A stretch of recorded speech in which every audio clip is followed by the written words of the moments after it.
moments later.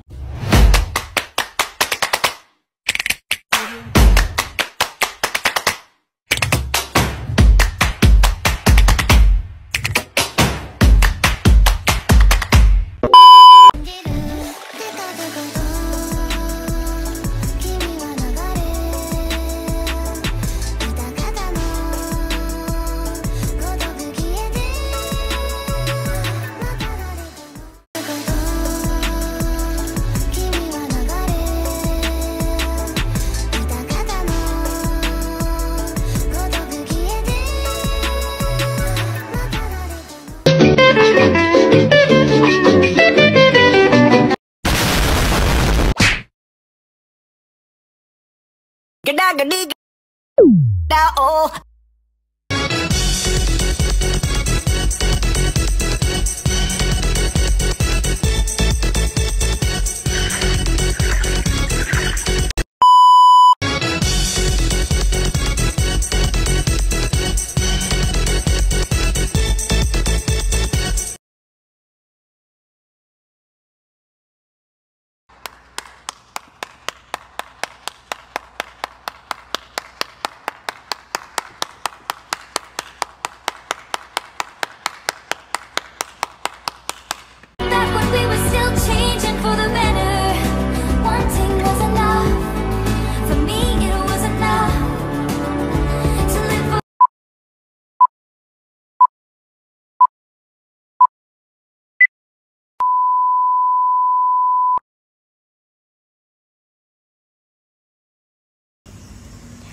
Assalamualaikum warahmatullahi wabarakatuh. Hi everyone, I'm going to talk about the nature and meaning of Islam with me, Rahma Aulia Ramadan, with NIM 221230101 from TBID. Okay, let's get started. Pertama-tama saya akan membahas tentang hakikat Islam. Jadi yang pertama itu Islam memiliki dua pengertian. Ada pengertian umum dan pengertian khusus. Pengertian khusus adalah apabila Islam digunakan secara mutlak atau lepas, maka maksudnya adalah agama dari Nabi Muhammad SAW. Sedangkan makna umumnya yaitu agama semua nabi yang mengajarkan tauhid, tunduk patuh hanya kepada Allah Subhanahu wa Ta'ala, sebagaimana firman Allah, Bismillahirrahmanirrahim, Inna dina indallahi Islam, yang artinya sesungguhnya agama yang diridhoi di sisi Allah. Oke, selanjutnya ada beberapa aspek penting yang ada di dalam hakikat Islam. Yang pertama ada tauhid, yang kedua ada moral, yang ketiga ada toleransi, yang keempat ada hubungan manusia dengan alam, ya, dan yang terakhir itu ada amal dan kebaikan. Jadi yang pertama itu ada tauhid. Nah, tauhid itu konsep dasar dalam Islam yang mengacu pada keesaan Allah, yang berarti adalah keyakinan bahwa hanya ada Tuhan satu, yaitu Allah Subhanahu wa Ta'ala. Selanjutnya yang kedua ada moral. Di Islam itu mengajarkan bahwa pentingnya memiliki moral yang tinggi, seperti kejujuran, menghormati antar sesama umat, memiliki kesopanan. Nah, hal tersebut menjadi panduan dalam berinteraksi antar sesama manusia lainnya. Nah, yang ketiga itu ada toleransi. Jadi Islam itu mengajarkan pentingnya toleransi antar umat beragama. Meskipun ada perbedaan, umat muslim dianjurkan untuk saling menghormati dan hidup berdampingan dengan damai. Jadi yang keempat itu ada hubungan manusia dengan alam. Nah, di Islam juga mengajarkan bahwa manusia itu adalah khalifah di bumi, yang berarti bahwa manusia memiliki tanggung jawab untuk merawat dan menjaga lingkungan, serta makhluk hidup lainnya seperti tumbuhan, hewan, atau yang lainnya. Baik, di slide selanjutnya ada pengertian Islam. Jadi di Islam adalah salah satu agama paling besar di dunia yang mengajarkan monoteisme, yaitu keyakinan akan satu Tuhan, yaitu Allah Subhanahu wa Ta'ala. Seperti di slide-slide sebelumnya, saya akan menjelaskan beberapa poin yang ada di dalam pengertian Islam. Yang pertama, ada rukun Islam. Yang kedua ada Al-Quran, yang ketiga ada sunnah, yang keempat ada akhlak, dan yang terakhir ada kehidupan setelah mati. Jadi yang pertama itu ada rukun Islam. Ada 5 pilar utama yang menjadi dasar ibadah seorang muslim, yaitu syahadat, sholat, zakat, puasa, dan pergi haji jika mampu. Selanjutnya yang kedua itu adalah Al-Quran. Jadi Al-Quran ini merupakan kitab suci umat Islam yang berisikan wahyu dari Allah kepada Nabi Muhammad SAW. Nah, Al-Quran ini menjadi pedoman bagi umat manusia atau umat muslim. Selanjutnya yang ketiga itu ada sunnah. Nah, sunnah itu mengajarkan dan mempraktikkan Nabi Muhammad yang juga diikuti oleh umat muslim. Sunnah ini juga melengkapi dan menjelaskan ajaran yang terdapat di Al-Quran. Selanjutnya yang keempat ada akhlak. Di Islam juga mengajarkan tentang perilaku dan etika yang baik dalam berinteraksi dengan sesama umat. Akhlak yang baik dianggap sebagai bagian penting dari iman. Terakhir yaitu kelima, kehidupan setelah mati.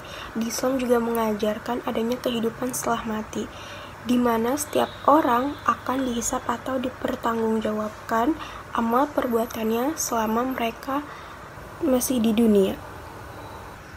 Jadi, kata Islam menurut pandangan umum yang berlaku biasanya mempunyai konotasi dengan yang diartikan sebagai agama Allah. Agama artinya jalan. Agama Allah berarti jalan Allah, yaitu jalan menuju kepadanya dan bersumber kepadanya. Allah adalah Tuhan seru sekalian alam. Tuhan yang menciptakan, menguasai, dan juga mengatur alam semesta ini. Jadi Islam adalah agama Allah, yang berarti Islam adalah jalan menuju kepada Allah dan yang bersumber darinya. Jadi secara keseluruhan kata Islam juga memiliki banyak pengertian, yaitu kata Islam yang berasal dari kata kerja aslama yuslimu, dengan pengertian menyerahkan diri, menyelamatkan diri, taat, dan juga patuh dan tunduk. Yang kedua juga ada dari segi kata dasar salima, mengandung pengertian selamat, sejahtera, sentosa, bersih, dan bebas dari cacat atau celah.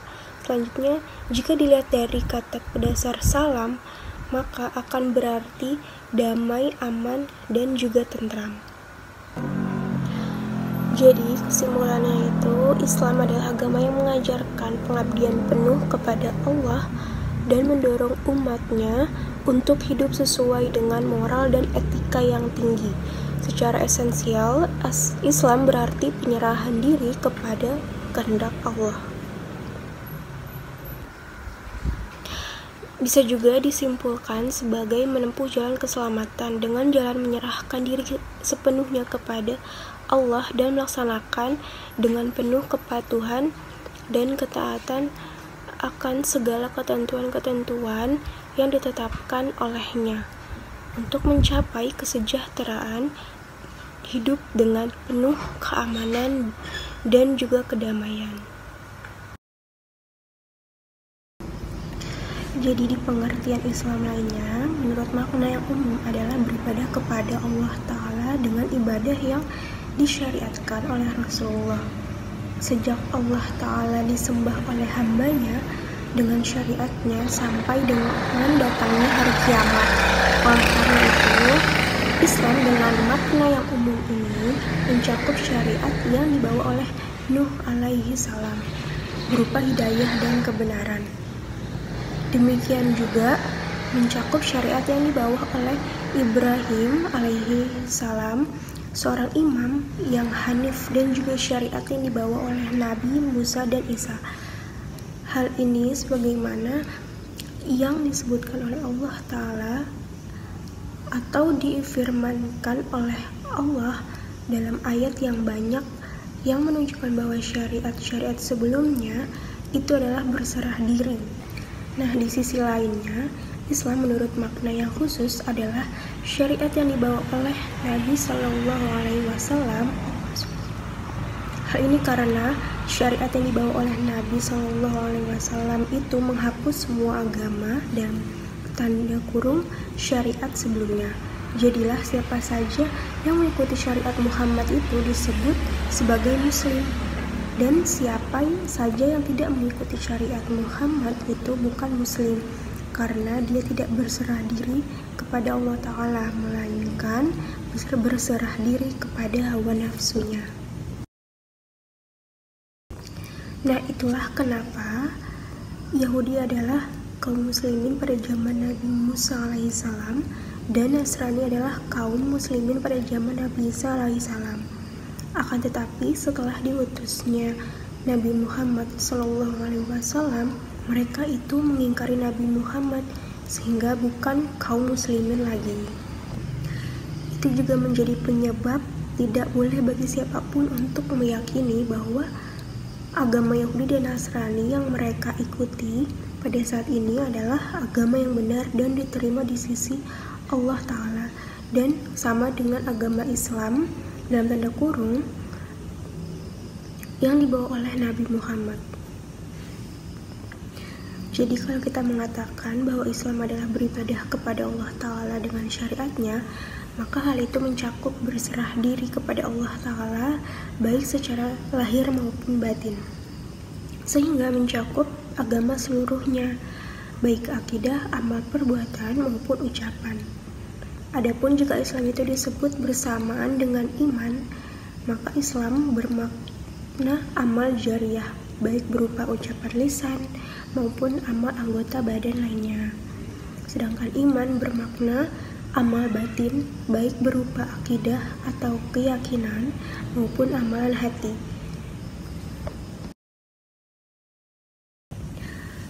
Jadi, oleh karena itu, tidak boleh bagi siapapun untuk meyakini bahwa agama Yahudi dan Nasrani yang mereka ikuti atau mereka yakini pada saat ini adalah agama yang benar dan diterima di sisi Allah Ta'ala dan sama dengan agama Islam atau yang dibawa oleh Nabi Muhammad. Bahkan, siapa saja yang meyakini hal tersebut, maka dia telah kafir, keluar dari Islam. Karena Allah Ta'ala berfirman yang artinya, sesungguhnya agama yang diridhoi di sisi Allah hanyalah Islam. Quran Surah Ali Imran ayat 19. Allah Ta'ala juga berfirman yang artinya, barang siapa mencari agama selain agama Islam, maka sekali-kali tidaklah akan diterima atau agama itu daripadanya, dan dia di akhirat termasuk orang-orang yang merugi. Quran Surah Ali Imran ayat 85.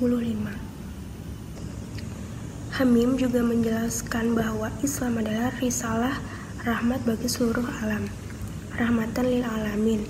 Dalam perspektif teologi sistematis, tauhid menjadi dasar dari risalah tersebut. Sesuai dengan hakikat risalah Islam rahmatan lil alamin, tauhid sebagai dasarnya berarti kepercayaan kepada Allah yang Maha Esa dengan inti sifat rahmah, dan ekspresi sentralnya adalah Asma Rahman Rahim. Dengan inti sifat tersebut, kehadiran Allah dalam kehidupan fungsional diwujudkan, termasuk dengan pemberian risalah kepada Nabi Muhammad yang mengandung hakikat rahmatan lil alamin tersebut.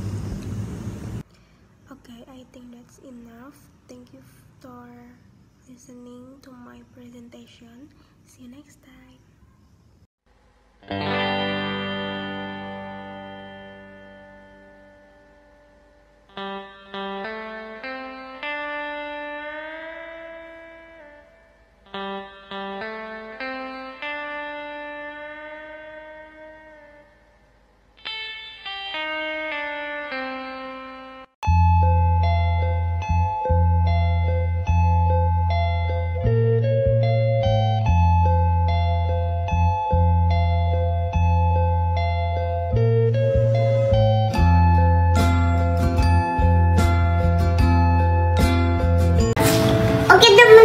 terima kasih sudah nonton videonya. Waduh, gaya banget sih lo.